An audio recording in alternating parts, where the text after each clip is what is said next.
হিন্দু ধর্ম অনুযায়ী শিব থেকেই এই পৃথিবীর সৃষ্টি হয়েছে, কিন্তু এখানেই আমাদের মনে প্রশ্ন জাগে, যদি ভগবান শিব থেকেই পৃথিবীর সৃষ্টি হয়ে থাকে, তবে শিবের জন্ম কিভাবে হয়েছিল? তিনি কোথা থেকে সৃষ্টি হয়েছিলেন? ভগবান শিবের পিতা আসলে কে? চলুন আজকের ভিডিওতে আমরা হিন্দু ধর্মের সবচেয়ে প্রাচীন রহস্যটির সমাধান করার চেষ্টা করি। ভগবান শিব যদি পৃথিবীর সৃষ্টিকর্তা হন, তাহলে শিবের সৃষ্টিকর্তাকে?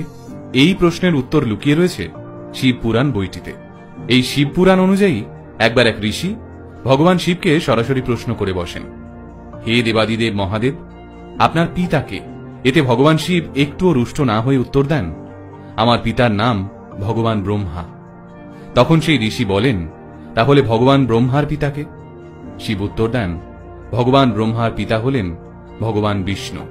এরপর সেই ঋষি আরো কৌতূহলী হয়ে জানতে চান, তাহলে ভগবান বিষ্ণুর পিতাকে? এই প্রশ্নের উত্তরে ভগবান শিব মৃদু হেসে উত্তর দেন, ভগবান বিষ্ণুর পিতা আমি নিজেই। এই উত্তর পেয়ে ঘাবড়ে যান ওই ঋষি।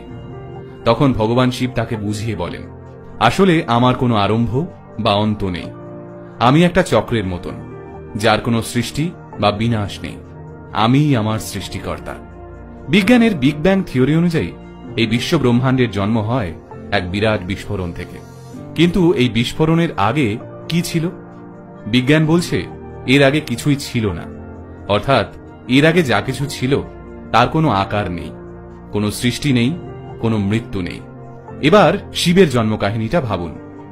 ভগবান শিবের সৃষ্টিকর্তা ভগবান শিব নিজে, অর্থাৎ শিবের আগে কিছুই ছিল না, শিব থেকেই সবকিছুর শুরু। আর এই বিগ ব্যাং আসলে শিবের তাণ্ডব নৃত্য, যাকে বিজ্ঞানের ভাষায় কসমিক ড্যান্স বলা হয়। শিবের আর এক রূপ নটরাজকে এই বিগ ব্যাং এর প্রধান কারণ হিসেবে ধরা হয়। এবার চলুন নৃত্যরত নটরাজের ছবিটি ভালো করে লক্ষ্য করা যাক। নটরাজের চারপাশে থাকা এই চক্রটি আসলে বিজ্ঞানের ভাষায় ব্ল্যাক হোল।